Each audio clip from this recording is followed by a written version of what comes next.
ఇప్పుడు మీకంటే తెలుస్తుంది నక్షత్రాలు, గ్రహాలు ఏ టైంకి ఏం చేయాలని తెలుస్తుంది.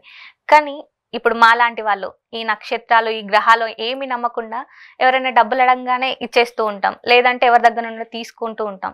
సో మేమెలా చూసుకొని తీసుకోవాలంటారండి మరి? అంటే ఇక్కడ జ్యోతిష్ శాస్త్రం అనేది ఒక సబ్జెక్ట్ ఉంది. ఈ సబ్జెక్ట్లో ఎప్పుడు అప్పు చేయాలి, ఎప్పుడు అప్పు ఇవ్వాలి, ఎప్పుడు దేవుని ఆరాధించాలి, ఎప్పుడు ఏం చేయాలనే దానికి ప్రతి ఒక్క దానికి ఒక ఫార్మాట్ ఉంటుంది. ఆ ఫార్మాట్ అందరికీ తెలియదు.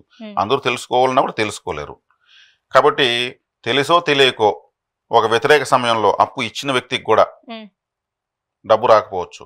కొంతమంది చేతుల్లో ధనరేఖలు, కొన్ని లక్ష్మీకరమైనటువంటి చిహ్నాలు ఉండవు. అప్పుడేమవుతుంది, అటువంటి వాళ్ళ చేతికి డబ్బులు ఇవ్వడం వల్ల తిరిగి వెళ్ళి తీసుకోవడం కూడా చాలా దుర్లభం అయిపోతుంది. ఆ వ్యక్తి మంచి వ్యక్తే కావచ్చు, తను విశ్వ ప్రయత్నం చేసిన తనకి ఇవ్వాలని తను ఇవ్వలేడు. అతనికి తీసుకోవాలని దాంట్లో తిట్టగాని ఇవ్వడంలో ఫెయిల్యూర్. నేను ఇవ్వాలనుకుని ప్రయత్నించినా కానీ ఫెయిల్యూర్. అక్కడే గొడవలు అవుతాయి, ఎన్నో అవుతాయి. అంటే ఇక్కడ ప్రతి ఒక్కరి ఎనర్జీ పలు రకాలుగా ఉంటుంది. దీనికంటూ అంటే ఎక్కువగా ఫైనాన్స్ వ్యాపారాలు, చిట్ ఫండ్స్ చేసేవాళ్ళు, ఇంకా రకరకాలుగా ఆర్థిక పరమైనటువంటి చేసేవాళ్ళు, వాళ్ళకి ఏదో ఒక దెబ్బ తగులుతూనే ఉంటుంది. అందరూ అదృష్టవంతులే, అందరూ గొప్ప యోగ జాతకులే ఉంటారు కదా. అవసరం కష్టం వచ్చినప్పుడు కదా తీసుకుంటారు. కాబట్టి ఇక్కడ మేము చెప్పినట్టు వైనాసి నక్షత్రాన్ని, అమృతకాలను చూసుకుంటూ వ్యాపారాలు చేయాలంటే అయ్యే పని కాదు. కాబట్టి ఇప్పుడు ఆకలేస్తుంది, యమగండం పోనీ తిందామంటారా? రావుకాలం పోనీ వెంటనే తినేస్తారు. ఒక ఇల్లు కాలిపోతుంది, అయ్యో అమృతకాలం వచ్చినప్పుడు ఆర్పుదాము, ఏ నీళ్ళు దొరికితే ఆ నీళ్ళు పోస్తారు. సేమ్ అప్పు కూడా అదే, అవసరానికి వచ్చిందే వెంటనే తీసుకుంటారు. కానీ తీసుకున్నంత వేగంగా దాన్ని తీర్చడంలోనే చాలా అవస్థలు పడతారు. అందుకు తీరడానికి సరైన మార్గాలు మేము చూపించమంటే వాళ్ళ జాతకంలో ఉన్నటువంటి వైనాసిక నక్షత్రాన్ని, అభిజిత్ ముహూర్తాన్ని మేము మార్కింగ్ వేసిస్తాం. దాని ఖర్చులు కూడా ఏం లేవు. ఇప్పుడు నేను చెప్తున్న ఖర్చు ఏమైనా ఉందా? హోమం చేయాలి బాబు, 48 రోజులు పూజలు చేయాలి, పని పాటు వదిలేసి ఉంటున్నామా? 48 నిమిషాలు అభిజిత్ ముహూర్తము, ఒక పాదము వైనాసిక నక్షత్రంలో, ఒక పాదం 6 hours. ఆ 6 hours చేయాల్సినటువంటి శత్రు రోగ రుణ బాధలను తీర్చుకోవడానికి కావాల్సినటువంటి ఐడియాలజీ మేము ఇచ్చేస్తున్నాం. ఇది లైఫ్ టైం ఫిక్స్డ్.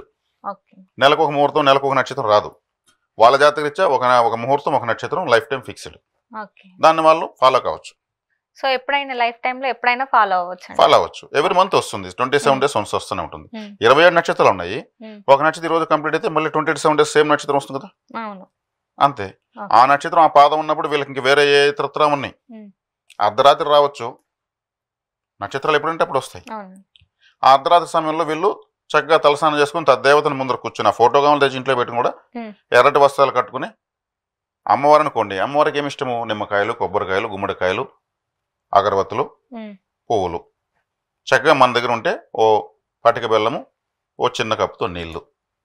ఇంక శ్లోకాలు, సూత్రాలను అమ్మ మనం ఎట్లా మాట్లాడడం అట్లే మార్చాలి. నేను సమస్యలను నేను నమ్ముకున్నాను, ఈ సమయంలో మిమ్మల్ని ఆరాధిస్తే నా సమస్యలు తీరుతాయని పలానా వ్యక్తి చెప్పాడు, నేను నమ్మించాను, నేను ఆరాధిస్తున్నాను, కాపాడు తల్లి అంటే చాలు.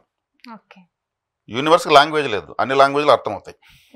అమ్మవారిని దైవం అంటే ప్రకృతి. ఆ ప్రకృతి నుంచి అన్ని భాషలు, అన్ని మతాలు, అన్ని కులాలు, అన్ని వ్యవస్థలు సమస్తము పుట్టింది. అంతే, ఆరాధన కూడా ఇంతే. దీనికి ఏదో తనిగా పుస్తకం ఉంది, దీనికి మాలాంటి వాళ్ళు వచ్చి కూర్చొని ఏదో చేయాలి, లబలబ అరవాలని కూడా ఏం లేదు. చక్కగా ఎవరికి వాళ్ళు చేసుకోవచ్చు. భగవంతుని వాళ్ళ యొక్క విన్నపాన్ని, వాళ్ళ బాధను తీర్చమని అడిగే హక్కు ప్రతి ఒక్కరికి ఉంది.